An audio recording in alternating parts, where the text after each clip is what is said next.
welcome to the Arielle Show. I'm so happy to have you here. Today we have a special guest. This never happens, so I'm so glad you're here. This is my friend Kai Grant, and she's also been my awesome makeup artist on set for the last few days. But usually I don't have the luxury of having you follow me around tour and life, although maybe we can talk about that.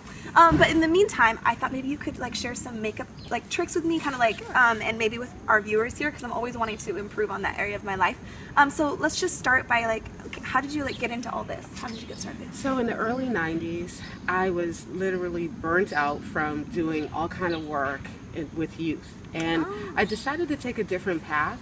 And one of my passion marks became finding different hard to find makeup products. And I would look through my magazines and I would take those tear sheets, bring them to the nearest makeup counter, and I would grill the makeup artist that was there and find out more about the products. And I was learning what celebrities were using the products, and more importantly, I was looking at the different advice that I would be privy to getting through these magazines. I'd be looking at different advice from makeup artists themselves. And did that serve you? Is that where you learned about? Did you just learn by asking around, reading? That was one of the ways that I was learning. I thought to myself, how cool would it be for me to become a makeup artist? And it is cool. I just began my path by watching people do makeup. Oh, okay. So that would be a good way to maybe looking at videos of makeup being applied. Exactly. And this is before YouTube. So you had the old-fashioned way, so we had to go right to the source. Okay. And I had friends that were makeup artists, and I would literally study what was on their, they had their spread out and their makeup kits, and I would ask them questions. I would also watch TV, and I would see different shows, and it was just the beginning of the makeover craze, maybe Oprah would have a makeover show. Okay. And I would get so giddy when I saw people so that was just your passion. Transform. Yeah. That's so cool that it was something that was coming so naturally to you, and now you're able to make that a business thing, and kind of a career thing. That's powerful. Yes. That's awesome. So I'm going to do what you did, and I'm going to now ask you questions like you used to ask the makeup artist, so I can know. What do you think are some of the most common mistakes that girls my age make, that we make with our makeup, Over contouring. I think that's a good one. I see a lot of girls trying to imitate, say, someone Kim Kardashian. Kim Kardashian look. So you're just really overdoing it to the place where, and I'm not saying every look has to be natural, but every look should be blended.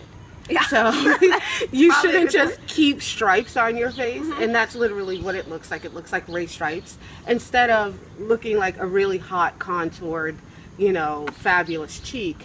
Or cheekbone, and that's really what you're going for. Okay. So do you think that a lot of us as girls are wearing too much, when we're experimenting with this, or because it's scary to experiment, to see a technique on the internet and be I'm gonna try that, and you have no idea if it's working for you or not. Yeah, I think less is more. Yeah. Especially in your youth, you're really at your peak beauty, as far as your physical peak beauty. But as you get older, you'll learn that your beauty doesn't just come from the outside, it comes from within. And as you grow and as you develop, there's a sensibility that you have that goes way beyond makeup. That's good. Yeah. I like that. That's why I like her. She's got that inner wisdom. What are some makeup, not necessarily the actual brands, but products that you think are maybe worth spending the actual extra money on? Yeah. And what are the ones that we can get away with just drugstore? Well, some of the brands that I love are in department stores or in Sephora or places like Barney's New York, things of that sort. You're going to really, I think, invest your dollars in brands like NARS. Okay. NARS is definitely, Francois NARS, one of my icons and makeup artists that started in the 90s, and I've worked for his company while I freelance. His products are highly pigmented. You're going to get a bang for your buck. So some of my favorite product categories within his line are his blushes. Okay. That's really where you want to put your money into. Something like that. NARS blushes are the best blushes on the market. Well, thank you for that. Just wrapping up my one last question. You were talking about the inner beauty, which I get so excited about. I've got a lot of like younger girls watching this and some dudes. I don't know why you're still watching, dudes, but can you just give them some love, some encouragement, some confidence? I know you're good at that. So well, I think it's really crucial for you to understand who you are. Don't just mimic a look that you see Kim Kardashian wearing, or any of the fabulous women out there. I'm not a woman basher, but I think it's important that you understand your own self-worth and that you're able to coin your own beauty aesthetic.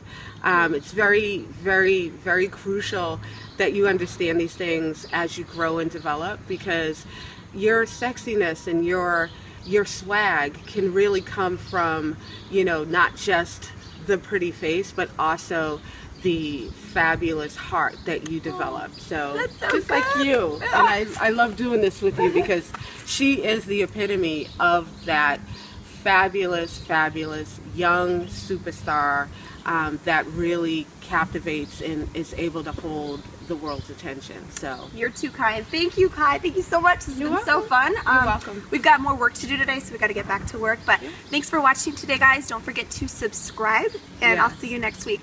Love you. Bye.